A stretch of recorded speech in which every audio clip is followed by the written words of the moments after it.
La bataille de Koursk est la plus grande bataille de chars de tous les temps qui a renversé le cours de la Seconde Guerre mondiale. Si Stalingrad a été le tournant psychologique de la guerre, Koursk a été le tournant opérationnel. Dès lors, les Allemands ne feront plus que reculer sur le front de l'Est. À l'hiver 1942-1943, les rêves d'Hitler de s'emparer de l'URSS sont bien loin.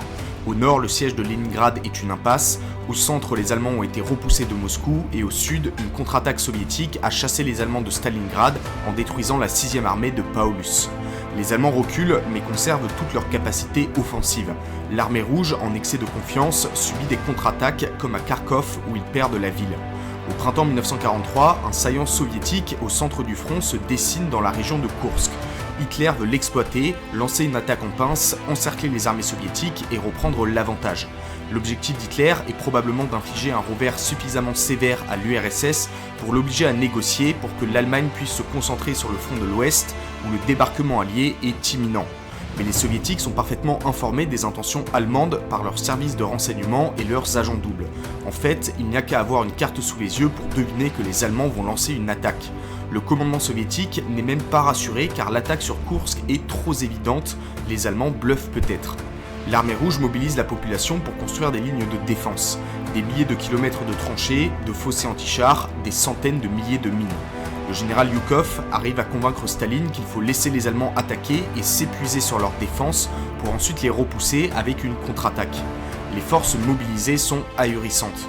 Les soviétiques ont 2 millions d'hommes, 3500 tanks et 2500 avions.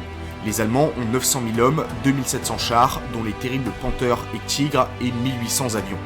L'Allemagne attaque au nord et au sud. Au nord, les Allemands n'avancent que de quelques kilomètres et sont stoppés par le déluge de feu soviétique, puis par une contre-attaque. La 9e armée de Model doit reculer. Mais au sud, le général Hoth réalise une percée de 30 km derrière les lignes. Des combats apocalyptiques de blindés s'engagent. Les superchars allemands Panther et Tigre font des ravages, les blindés soviétiques sont décimés.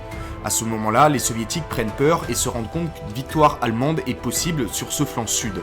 En catastrophe, l'armée rouge prélève des troupes de leur armée de réserve pour ralentir les Allemands. Le 10 juillet 1943, les Alliés débarquent en Sicile. Pour Hitler, c'est un cauchemar. Il convoque von Manstein à la tanière du Loup et lui dit qu'il doit cesser l'offensive sur Koursk. Von Manstein est furieux car la bataille peut être gagnée, mais Hitler est catégorique. Des unités allemandes sont prélevées pour être placées en Italie. Les combats continuent à moindre intensité jusqu'au 22 août, les deux camps ont été décimés mais l'URSS, contrairement à l'Allemagne, dispose de réserves immenses. Elle va déployer toute sa puissance et contraindre les Allemands à céder toujours plus de terrain vers l'ouest. Dis-moi en commentaire si tu connaissais cette bataille.